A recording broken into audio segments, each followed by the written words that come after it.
Welcome to the Sacred Ground podcast. I am Fabi, your host.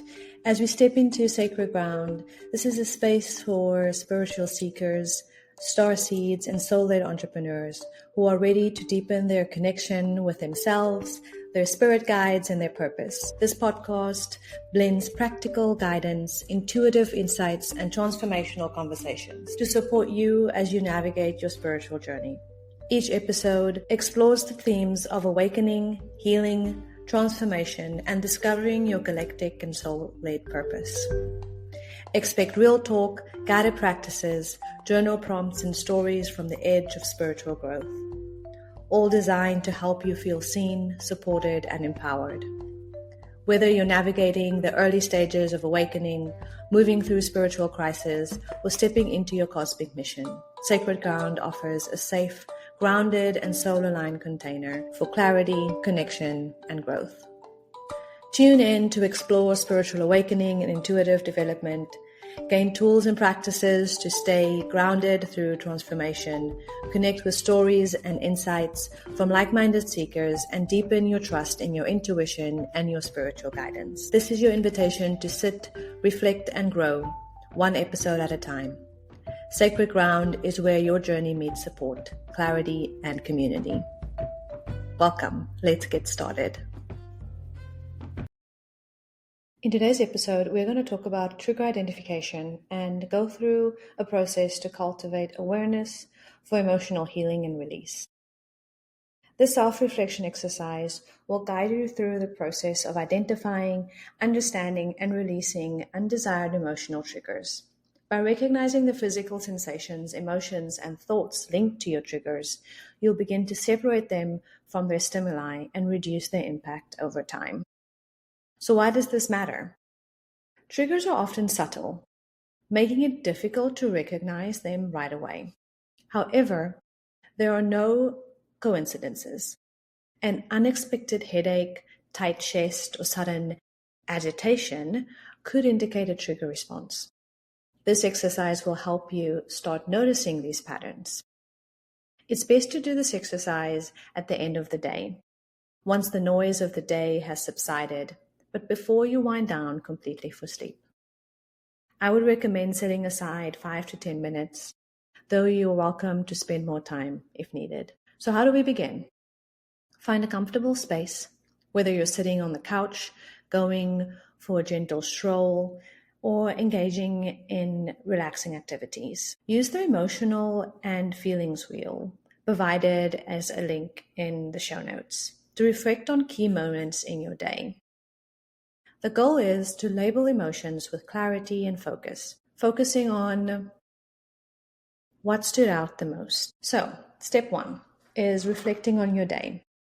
Choose 3 to 5 moments from your day to explore how you felt in each situation.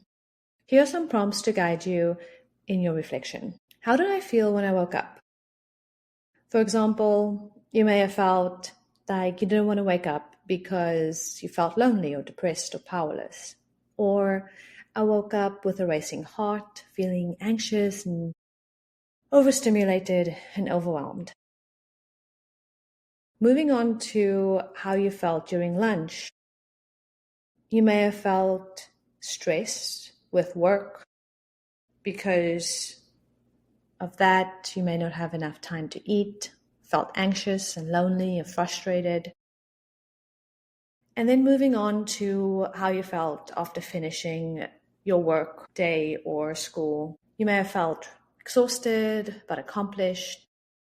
Maybe it was a slow day and you felt bored, powerless, or annoyed. Thinking about how you felt driving around town, driving home, the traffic may have been terrible. It made you feel anxious or agitated or frustrated or powerless. Or driving with the windows down may have felt relaxing and free. Taking time now to think about these different time periods in your day. Feel free to pause this recording and jotting down a few things. Next, I want you to identify your most intense emotions. So out of all the emotions from your reflections, choose 2 or 3 that were most intense to explore further. For each emotion, I want you to answer the following questions. How did this emotion feel in your body? For example, frustration feels like tightness in my throat and upper abdomen, with a buzzing energy in my arms. I want you to go back to the emotion wheel and look at what emotions might be connected to the situation. So, for example, the tightness in your throat, the buzzing energy feels like frustration, but also may feel like grief or agitation and a hint of panic. Then I want you to think about what thoughts are associated with this emotion. For example, maybe you thought, why can't people learn to drive? Can you identify what event triggered this emotion? For example, when I hit a standstill in traffic on my way home, I felt the frustration spike. So finding the event that triggered the most intense emotions, and it could be more than one. The next step is we're going to explore the trigger's origin. If possible, try to uncover the origin of the trigger. Sometimes this isn't immediately clear, and that's okay. It's important to give yourselves time and space to process this. If you can't identify the origin, sit with the sensation.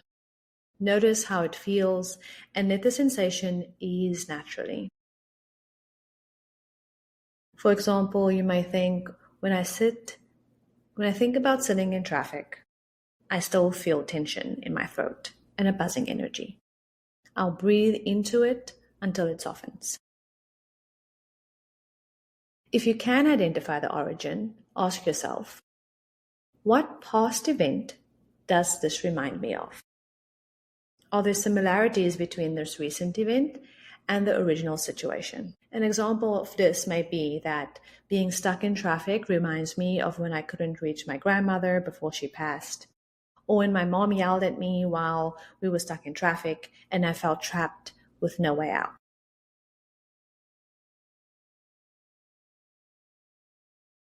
The next step is to make a note of key takeaways. Write down the most intense sensations, emotions, and any triggers you were able to identify. For example, the journal entry may look like, traffic triggered frustration, which feels like tension in my throat and upper abdomen with a buzzing energy. This sensation might come from a memory of my mom yelling at me when I was stuck in traffic in the 7th grade.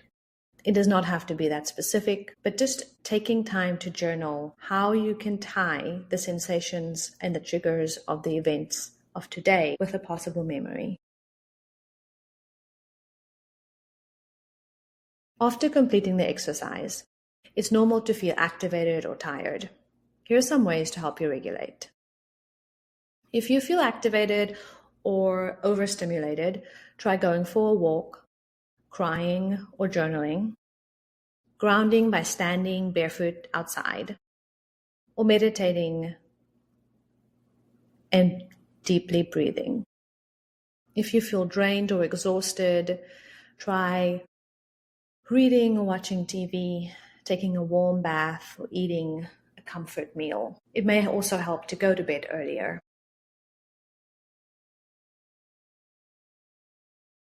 This practice builds awareness through daily practice. Over time, this exercise will enhance your awareness of emotional triggers and how they manifest physically and mentally. By regularly identifying and sitting with these sensations, you'll gradually release old patterns and create space for new responses. Each time you engage with this practice, you'll deepening your self-awareness and emotional resilience. Be gentle with yourself. It's okay if some emotions take time to process fully. The more you practice, the easier it'll become to identify triggers and shift into alignment with ease and self-compassion.